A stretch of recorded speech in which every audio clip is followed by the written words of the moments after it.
नमस्कार प्यारे साथियों। आज हम बात करेंगे महर्षि दयानंद सरस्वती यूनिवर्सिटी में पीएचडी प्रवेश 2025 को लेकर जो सेकंड लिस्ट जारी हुई थी उनके साक्षात्कार कब होंगे इसके बारे में। दरअसल आप सभी लोगों का एक ही कमेंट था कि सर साक्षात्कार की जो सेकंड लिस्ट आई है उन लोगों का साक्षात्कार कब होगा, इसका शेड्यूल कब जारी होगा। ठीक है, तो प्यारे साथियों, आप सभी लोगों के ज़हन में, लगभग अधिकांश लोगों के ज़हन में यही प्रश्न कौंध रहा है, जबकि इस प्रश्न का कोई मतलब नहीं है। मैं आपको बता दूं, आप लोगों के ज़हन में एक ही प्रश्न कौंधना चाहिए कि मेरा एडमिशन कैसे होगा। जब इतने सारे लोग हैं, ज़बरदस्त कंपटीशन है और सीटें हैं कम, तो फिर कैसे आप अपना एक सिलेक्शन उसमें ले सकते हैं इतने सारे लोगों में। उस वो वाला प्रश्न आपके ज़हन में कौंधना चाहिए, और उसके बजाय आपके ज़हन में चल क्या रहा है कि सर साक्षात्कार कब होंगे। मैं आप लोगों से एक प्रश्न पूछता हूँ, मान लीजिए कि आज से 2 दिन बाद साक्षात्कार स्टार्ट हो जाते हैं, तो क्या आप साक्षात्कार देने की स्थिति में हैं? क्या आपने आपके टॉपिक को बढ़िया तरीके से तैयार कर लिया है? क्या आपने आपकी जो समस्या है उसको बढ़िया से तैयार कर ली है? क्या आपको पता है कि आपकी हाइपोथेसिस क्या होगी? मैं पूछता हूँ कि इन तमाम प्रश्नों को यदि मैं किसी साथी से पूछूं या अधिकांश लोगों से पूछूं, तो 90% लोगों के पास इनका कोई जवाब नहीं है, और फिर भी ये पूछते हैं कि सर साक्षात्कार कब होगा। मैं तो कहता हूँ आप लोगों के लिए एक बड़ी अपॉर्चुनिटी है, आप इसे भुनाइए। अच्छी तरीके से आप आपके साक्षात्कार की तैयारी कीजिए। अच्छा, आप एक टॉपिक सेलेक्ट कीजिए। टॉपिक सेलेक्ट करने में जल्दबाजी मत कीजिए। 1 दिन, 2 दिन, 3 दिन का समय लीजिए। 1-2 थीसिसें आप आपके क्षेत्र से संबंधित, यानी कि जिस क्षेत्र में आप पीएचडी करना चाहते हैं उससे संबंधित 1-2 थीसिस डाउनलोड कीजिए शोध गंगा पे जाके, और उनको पढ़िए।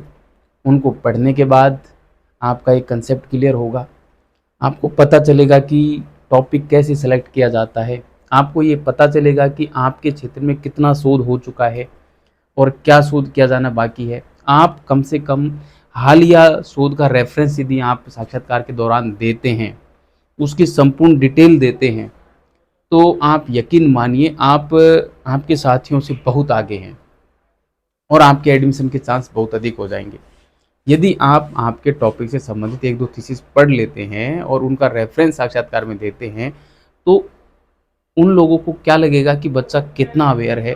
अभी से थीसिस इसने पढ़ी हुई हैं, अपने टॉपिक से संबंधित थीसिस पढ़ रखी है। सोचिए आप, पुस्तकें तो दुनिया पढ़ती है, पुस्तकों का इतना इफेक्ट नहीं पड़ेगा जितना एक थीसिस का पड़ेगा। एक रिसर्च पेपर को यदि आप पढ़ के जाते हैं, उसका पड़ता है। रिसर्च पेपर केवल 8-10 पेज का होता है, थीसिस पूरी 250-300 पेज की होती है ना। रिसर्च पेपर थीसिस का ही एक संक्षिप्त रूप होता है एक तरीके से। उसमें भी, रिसर्च पेपर में भी एक ही टॉपिक के ऊपर और पूरा मामला चलता है।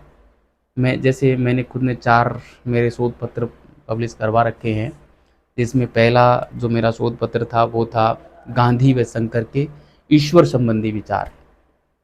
तो अब ये का ये टॉपिक भी हो सकता है पीएचडी का, है ना। ये मेरा शोध पत्र का टॉपिक था, शोध पत्र ना, रिसर्च पेपर जिसको बोलते हैं। ध्यान रखना, रिसर्च प्रपोजल अलग होता है, रिसर्च पेपर अलग होता है, सिनॉप्सिस अलग होती है और थीसिस अलग होती है। इन शब्दों में आपको अंतर पता होना चाहिए। साक्षात्कार में पूछ लेते हैं कई बार, रिसर्च पेपर क्या होता है, रिसर्च प्रपोजल क्या होता है, सिनॉप्सिस और थीसिस में क्या अंतर होता है, या रिसर्च प्रपोजल और सिनॉप्सिस में क्या अंतर होता है। बहुत सारे साथी मेरे को मैसेज करते हैं कि सर मैंने सिनॉप्सिस तो बना ली है, पर मेरे को पता नहीं कि वो कैसी है, आप उसको चेक कर लीजिए। उनको पता नहीं है कि ये सिनॉप्सिस नहीं है। सिनॉप्सिस अभी नहीं बनाई जाती, सिनॉप्सिस कोर्स वर्क हो जाने के बाद बनाई जाती है। अभी जो बना रहे हैं वो रिसर्च प्रपोजल बना रहे हैं, यानी कि शोध प्रस्ताव बना रहे हैं। केवल हम प्रस्ताव रख रहे हैं कि सर हम इस टॉपिक पे शोध करना चाहते हैं, बस ये होता है शोध प्रस्ताव। जबकि सिनॉप्सिस जो होती है ना, उसमें आपके टॉपिक की पूरी रूपरेखा होती है। उसमें चैप्टराइजेशन किया हुआ रहता है। चैप्टराइजेशन क्या होता है ये मैंने पिछली क्लास में बताया था। उसमें पूरे आपकी जो थीसिस होगी उसमें कितने चैप्टर होंगे उसका विवरण शामिल होता है सिनॉप्सिस में, जबकि रिसर्च प्रपोजल में नहीं होता। रिसर्च प्रपोजल केवल एक प्रस्ताव है, अभी तो आपका एडमिशन नहीं हुआ, आप कहाँ चैप्टराइजेशन कर रहे हैं, उसकी आवश्यकता नहीं रहती। तो कहने का मतलब ये है कि आप इस प्रश्न में ज़्यादा न उलझें कि सर सेकंड लिस्ट कब आएगी। आ जाएगी जब आएगी। आप अपने आप को एकदम प्रिपेयर तो रखो। आप अपनी तैयारी को उस लेवल पे तो लेके जाओ, आप कैसे इतने सारे लोगों में और अपनी एक सीट बचा पाते हैं, उसके बारे में सोचिए आप। ये मत सोचिए कि शेड्यूल कब आएगा।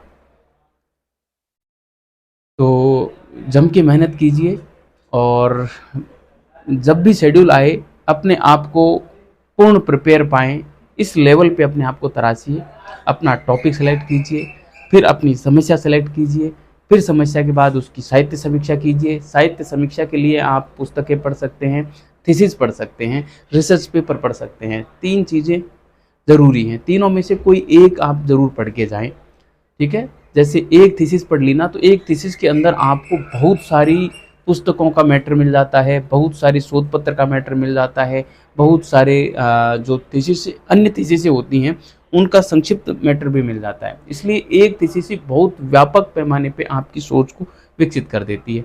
और थीसिस को आप पढ़ लोगे ना तो आपको पता चल जाएगा कि पीएचडी क्या होती है, कैसे ये इसको लिखते हैं, आपको सारा आइडिया हो जाएगा। इसलिए मैं कह रहा हूँ थीसिस को यदि आप पढ़ पाते हैं तो ये सब आप लोगों के लिए बहुत ही अच्छा मौका होगा, ठीक है? तो आप ज़रूर मेहनत करें, शोध गंगा पे जाके थीसिस डाउनलोड कर लें, उसको पढ़ें, ठीक है? और फिर आप अपना टॉपिक सेलेक्ट करें। टॉपिक सेलेक्ट करने के बाद आप उसकी समस्या क्रिएट करें। समस्या क्रिएट करने के बाद साहित्य समीक्षा करें। साहित्य समीक्षा के बाद हाइपोथेसिस बनाएं। फिर आप जो है आपकी रिसर्च मेथोडोलॉजी तैयार करें, स्रोत तैयार करें, अपने टॉपिक का लिमिटेशन भी ध्यान में रखें और अंत में एक बिब्लियोग्राफी तैयार करें। थीसिस यदि आपने पढ़ ली तो उसमें से आपके सारे पॉइंट ऑटोमेटिक क्लियर हो जाएंगे। बिब्लियोग्राफी वहाँ पे बहुत लंबी आती है, आप वहाँ से अच्छी अच्छी पुस्तकें जो आपके शोध कार्य के दौरान आपको सहायक हो सकती हैं वो आप एज इट इज़ उठा सकते हैं, कोई दिक्कत नहीं आती उसमें, ठीक है? तो प्यारे साथियों, आज का ये सेशन मैंने सिर्फ आपको यही बताने के लिए लिया था कि आखिर आप लोगों को इधर उधर समय गंवाने के बजाय जो आप ये पूछते फिरते हैं कि सर शेड्यूल कब आएगा, शेड्यूल कब आएगा, उसके बजाय आपको आपकी तैयारी पे फोकस रखना चाहिए। आपको बढ़िया तरीके से तैयारी करनी चाहिए। आपका टॉपिक सेलेक्ट करके और उसमें शोध पत्र बना लीजिए। शोध पत्र बना लिया है, सॉरी रिसर्च प्रपोजल बना लिया है, तो उससे संबंधित क्या क्या प्रश्न बन सकते हैं खुद से प्रश्न कीजिए, उनके जवाब दीजिए, है ना? ये सारी चीज़ें कीजिए। और यदि कोई आपके संपर्क में कोई हायर एजुकेशन से संबंधित कोई है तो उसके साथ बैठकर आप डिस्कशन कीजिए कि मेरे से क्या क्या पूछा जा सकता है, क्या नहीं पूछा जा सकता। हो सकता है तो मॉक इंटरव्यू देने का प्रयास कीजिए। किसी से ऑनलाइन ही आप जो है मॉक इंटरव्यू दे सकते हैं, है ना? कॉल पे या गूगल मीट पे, कैसे भी करके। कहने का मतलब अपने टॉपिक के से इर्द गिर्द जितने भी प्रश्न होते हैं वो सारे तैयार कर लीजिए।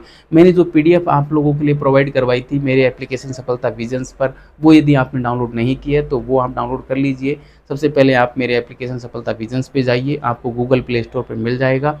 उसके बाद आप वो पीडीएफ लेके प्रिंट करवा सकते हैं। उसमें मैंने करीब 50 के आसपास प्रश्न दिए हैं, उन प्रश्नों को आप तैयार कर लीजिए, आपका काम बढ़िया तरीके से हो जाएगा। बहुत सारे लोगों ने उस पीडीएफ को ज़बरदस्त तरीके से सराहा भी है, तो मैं ये केवल हवा में नहीं कह रहा हूँ ये बात।